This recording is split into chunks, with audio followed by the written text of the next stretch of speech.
Hey everyone, and welcome back for another deep dive with us. Yeah, always a pleasure to be back. Today we're looking at development, Ah, yes, development. which is, as you know, super important for anyone interested in global affairs, Yeah, but especially for you UPSC aspirants out there focusing on international relations. absolutely. It's a cornerstone of IR and, often comes up in those UPSC exams. Okay, so what are we actually trying to unpack today? Well, I think the core question is how do we even define development? Right. And then how do we actually achieve it? Yeah. Because, you'll see in the sources, it's a very, Contentious. yeah, contentious. There's no one right answer. Okay. It's kind of a battleground of ideas, actually. Ooh, I like that, a battleground of ideas. Yeah. So where do we even begin? Well, our sources point to two main camps, Okay. the orthodox view and what's often called the alternative view. Okay, so the orthodox versus the alternative. Exactly, and each has very different assumptions about what development actually means. Okay, so let's start with this orthodox view. Okay. What is it all about? Imagine a world where economic growth is king. Okay. That's the heart of the orthodox view. Mm-hmm. It's rooted in economic liberalism, Right. where free markets and individual initiative are seen as the main drivers of progress. So it's kind of like more money equals more development. In a nutshell, yeah. Okay. The orthodox view sees poverty mainly as a lack of income and resources, Okay. and the solution boost economic growth, which is typically measured by something called GDP per capita. Right. The idea is that this rising tide of prosperity will eventually lift all boats. Okay. I'm starting to get the picture, but our sources also mention something called Rostow's stages of economic growth. Yeah. What is that all about? So Rostow's theory Huh? is a classic example of this orthodox approach. Right. He argued that societies progress through 5 distinct stages of economic development. Okay. It's kind of like a roadmap from traditional to modern, with each stage representing a snapshot of a society's economic evolution. Okay, walk me through these stages. Give me the snapshots. Okay, so let's start with traditional societies. Okay. Picture like a primarily agricultural community, limited technology, Right. very basic economy focused on survival. Great. Think pre-industrial Europe or many rural communities today. Okay, got it. Very basic. Yeah. What's next? Next comes the preconditions for takeoff. Okay. Here you see the beginnings of things like banking systems, entrepreneurs starting to emerge, Right. maybe some early investments in infrastructure. Okay. It's like a society getting ready to launch itself into a new era. Yeah, the engine's starting to warm up. Exactly. Stage 3. Stage 3 is takeoff.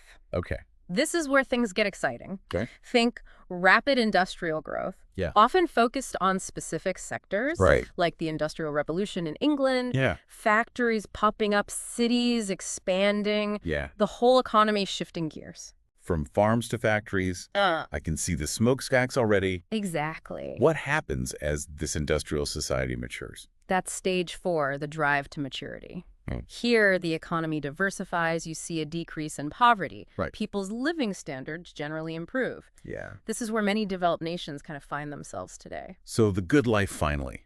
Exactly. Where does this journey ultimately lead us?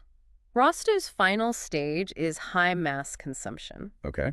So think of a society focused on producing and consuming modern consumer goods. Right. It's the picture of consumer culture that we see in many Western countries. Interesting. So Rostow basically laid out this 5-step path for countries to follow. Yeah. Is that how things actually work in the real world, though? That's the million-dollar question. Right. Rostow's model was influential, especially in the decades after World War II, Right. but it's been criticized for being too simplistic. I was going to say, I mean, it sounds good on paper. Yeah. 5 steps to success. Who wouldn't want that? But I imagine things are a bit more complicated. They are a lot more complicated. Yeah. And this is where things get really interesting, right? Right. So what are some of the criticisms of this orthodox approach? Yeah. What are they? Well, critics argue that focusing solely on economic growth can be like looking at a map and only seeing the highways. Okay.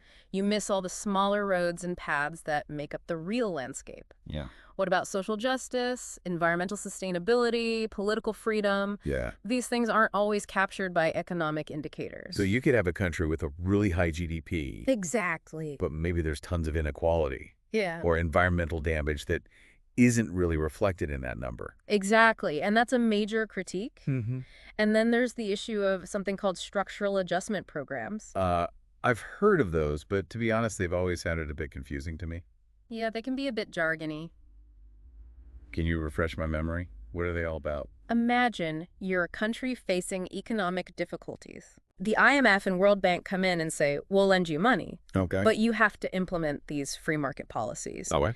These policies often involve things like cutting government spending, Okay. privatizing state industries, and opening up to foreign trade. So it's like a crash course in free market economics. Yeah, But with some pretty hefty strings attached. exactly. You could say that. Okay. The problem was that these policies sometimes had pretty harsh social consequences, leading to job losses, Right. cuts in essential services, Okay. and increased poverty in the short term. Wow. So critics argued that these programs were a form of economic imperialism that benefited wealthy nations more than developing countries. So that rising tide, lifting all boats idea, Yeah. it didn't always work out as planned? Not always, and this led to growing dissatisfaction with the orthodox approach Okay. and a search for alternative ways to think about development. Which leads us perfectly to those alternative views that we talked about before. Yes. What is the core of this perspective? It's important to remember this isn't one unified theory, Right. but a collection of perspectives that share some common threads. Okay. They gained prominence in the 1980s, Okay. fueled by this disillusionment with those top-down, purely economic approaches. So who are the main voices in this alternative view? It's a diverse group, actually. Okay. You have grassroots resistance movements, Right. like the Zapatistas in Mexico or peasant protests in India. Okay. Then you have UN agencies, development NGOs, and the broader anti-globalization movement. Right. They're all pushing for a more holistic and equitable approach to developing. Okay. So what are some of the key ideas that they're putting forward? I think a central theme is a more humanistic view of poverty. Okay. They argue that development isn't just about money, Yeah. but also about opportunity, freedom, empowerment. Right. So it's not just about giving people fish, but teaching them to fish. Exactly. Making sure they have access to a good fishing rod. Yes. Fair market to sell their catch. Yeah. Yes. Clean water to fish in. That's a great way to put it. Right. It's about more than just the economics. It is. Yeah. It's about tackling those underlying structures and systems that perpetuate poverty. Yeah. Another big focus is on self-reliance, Okay. reducing dependency on wealthy nations or global institutions. More local control, less top-down dictation. Exactly. What about the environment? Where does that fit in? That's another crucial aspect. Okay. The alternative view stresses ecological balance and sustainability. Right. Protecting shared resources like water, land, and air is seen as absolutely essential for long-term development. Yeah, you can't really have development if you're destroying the planet at the same time. Right. Okay. And finally, there's a strong emphasis on social and cultural inclusion, Okay. respecting diversity and prioritizing the needs of marginalized groups, Okay. like women and indigenous communities. So there's a much broader, more inclusive definition of development Yes. compared to that narrow focus on economic growth. Exactly. And it challenges the assumption that all countries must follow the same path Right. as the so-called global north. Right. One size doesn't fit all. Exactly. Are there any real-world examples of this alternative view in action? Definitely one example is what's often called the Southern Consensus, Okay. which is contrasted with the Washington Consensus Okay. that championed those free market policies. Right. Okay. What is the gist of the Southern Consensus?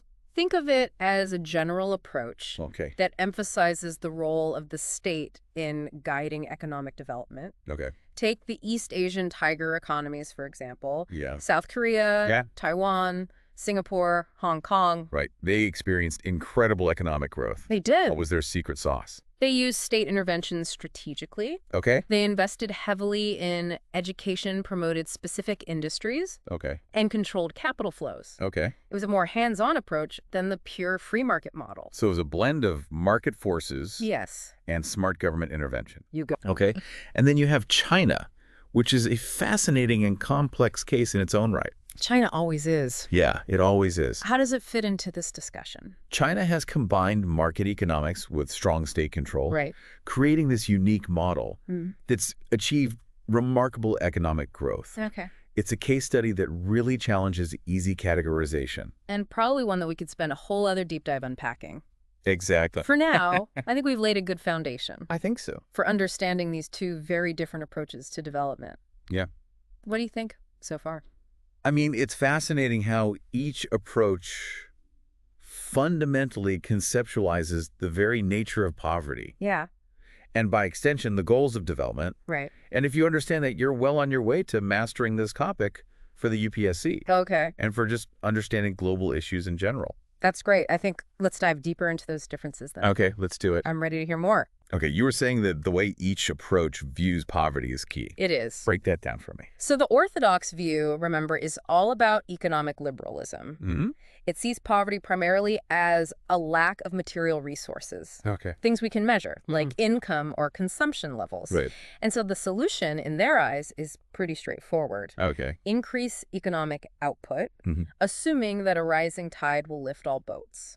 So it's a very numbers-driven approach, Yeah, focused on those big economic indicators. exactly. But the alternative view challenges that narrow perspective. Okay. It recognizes that poverty is multidimensional. Okay. It's not just about how much money you have. Yeah. It's also about lack of opportunity, Right. lack of empowerment, social exclusion, Right. things that are harder to quantify but just as important. So it's not just about having a certain income level, Right. but about having the ability to live a fulfilling and dignified life Yes. with choices and opportunities. Precisely. It's about agency freedom, having a say in shaping your own destiny. Right. And this difference in perspective has huge implications Right. for how each approach views the role of the state, Okay. global institutions, and even the market itself. Okay, let's unpack some of those implications. Right. First up, the role of the state. Okay. How does each view approach that? The orthodox view generally favors a limited role for the state. Okay. They see the free market as the most efficient way to allocate resources Right. and generate wealth. So less government intervention? Yeah. More free market magic. That's the general idea. Okay. They would argue that excessive regulation stifles innovation and entrepreneurship. Right. The state's role, in their view, is mainly to ensure a stable macroeconomic environment, enforce contracts, protect property rights, Okay. basically create the conditions for the market to flourish. So the state's like the referee in a football match. Yes, Making sure everyone's playing by the rules, exactly. but not interfering too much in the game itself. Yeah, a perfect analogy. Okay. Now, the alternative view is much more open to state intervention, Okay. especially when it comes to things like addressing market failures, promoting social equity, Okay. and protecting the environment. So in this view, the state is more of a coach, Yes. actively guiding and supporting the players on the field. Yes, they see the state as having a responsibility to invest in public goods, Okay. like education, healthcare infrastructure, Right. things that benefit everyone. Okay. They also believe in regulating markets to prevent things like monopolies, exploitation, and environmental damage. Interesting. So it's not necessarily a black and white debate about big government versus small government. No, It's more nuanced than that. it is much more nuanced. It's about the purpose of government intervention. Absolutely. And this difference in perspective also extends to how each view sees global institutions, Okay. like the World Bank and the IMF. Right. Those are big players on the global stage. Huge player. How do they fit into all of this? The orthodox view tends to see these institutions as playing a positive role Okay. in promoting economic liberalization and free trade. Okay. They believe that these institutions can help create a level playing field Mm-hmm. for developing countries to integrate into the global economy. So spreading the gospel of free markets worldwide. You could say that, but the alternative view is much more critical. Okay. They often see these institutions as perpetuating global inequalities Okay. and imposing policies that benefit wealthy nations and corporations Right. at the expense of developing countries. So in their view, these institutions are part of the problem, not the solution. Exactly. Okay. They point to things like those structural adjustment programs we discussed earlier, Yeah. arguing that these programs often did more harm than good. Right. They'd say that these institutions need to be reformed Okay. to be more accountable to the needs of developing countries. Right. Those structural adjustments programs were definitely controversial. Very controversial. What about the market itself? How does each view see the market's contribution to development? Well, as we've seen, the orthodox view puts the market at the center. Right. They believe that free markets are the key to development. Mm-hmm. They create incentives for innovation, efficiency, and economic growth, Yeah. which will ultimately benefit everyone. So just let the invisible hand do its thing, Yeah, and prosperity will follow. that's the essence of their argument, but the alternative view, as you might expect, is more cautious. Okay. They recognize that markets can be powerful tools for development, Mm-hmm. but they emphasize the need for regulation and oversight. So it's about harnessing the power of the market while keeping it in check. Precisely. Okay. They argue that unregulated markets can lead to monopolies, exploitation, Right. environmental degradation, Yeah. and a widening gap between the rich and the poor. This reminds me of those examples we discussed earlier. Yeah. The East Asian tiger economies and China, Right. they both achieved remarkable economic growth. They- But they didn't exactly follow the orthodox free market playbook. That's a great point. Those cases highlight the limits of a one-size-fits-all approach to development. Right. The East Asian tigers with their state-led industrial policies, Yeah. and China with its blend of market economics and state control Right. show that there are multiple paths to development. So it's not a simple choice between pure capitalism and pure socialism. Yeah. It's a spectrum of possibilities in between. Exactly. And that's where the alternative view, I think, can be really valuable. Okay. It encourages us to think outside the box, Mm-hmm. to consider the specific historical, cultural, and political context of each country, Yep. and to tailor development strategies accordingly. Right. It's about being pragmatic and finding what works best in each situation. It's like that saying, if all you have is a hammer, everything looks like a nail. I love that. The orthodox view can sometimes feel like it's trying to apply the same solution Yeah. to every development challenge. Exactly. And the alternative view is saying, hey, maybe we need a more diverse toolkit. Right. Maybe we need screwdrivers, wrenches, and pliers, too. Great point. Yeah. I think this is especially important for our UPSC aspirants to understand. Yes. Development isn't about memorizing one correct theory. Right. It's about understanding the nuances, Yeah. the debates, Yeah. and the different approaches that are out there. Absolutely. And I think it's helpful to step back and ask ourselves, what does this all mean for us today? Right. What are the implications of these different approaches Yeah. for tackling global challenges like poverty, inequality, and climate change? Those are big questions and ones we definitely need to grapple with. They are. And speaking of big questions, Yeah. I have one final thought-provoking question that I think will resonate with both our UPSC aspirants and anyone interested in building a better world. Oh, I love a good cliffhanger. Don't leave us hanging too long. Hit us with that final question. Okay, lay that thought-provoking question on us. What's the big takeaway you want to leave our listeners with? So we've explored these two contrasting views of development, right? The orthodox and the alternative. We've seen their strengths and weaknesses, how they define poverty differently, their views on the state, the market, global institutions. But this all leads to a crucial question, especially for you, UPSC aspirants, given the complexities and limitations of both approaches. What do you think is the most ethical and effective path to achieving genuine development in our interconnected world? Wow, that's a challenging question, but a really important one. It's like you're asking us to create our own hybrid development model, taking the best of both worlds. Exactly. The real challenge isn't just memorizing theories. It's about thinking critically and creatively. How can we design development strategies that are both tailored to specific contexts and globally responsible? That's what policymakers grapple with every day. So for our listeners, especially those prepping for the UPSC, this isn't just an academic exercise. It's about engaging with these ideas on a deeper level, considering the ethical implications, and ultimately how we can contribute to a more just and equitable world. Couldn't have said it better myself. And remember, development isn't some far-off concept that only happens over there. It's a global process that affects all of us. We all have a stake in shaping its trajectory. Well said. This deep dive has given us a lot to think about. We've explored those two big approaches to development, unpacked their key assumptions and real-world implications, even touched on those fascinating cases like the East Asian tigers in China. But as always, the learning doesn't end here. Right. We encourage you to keep digging. Read more about the thinkers and movements we've discussed, but most importantly, think critically about your own vision for a more developed and equitable world. What kind of future do you want to see? And don't forget to share your thoughts in the comments.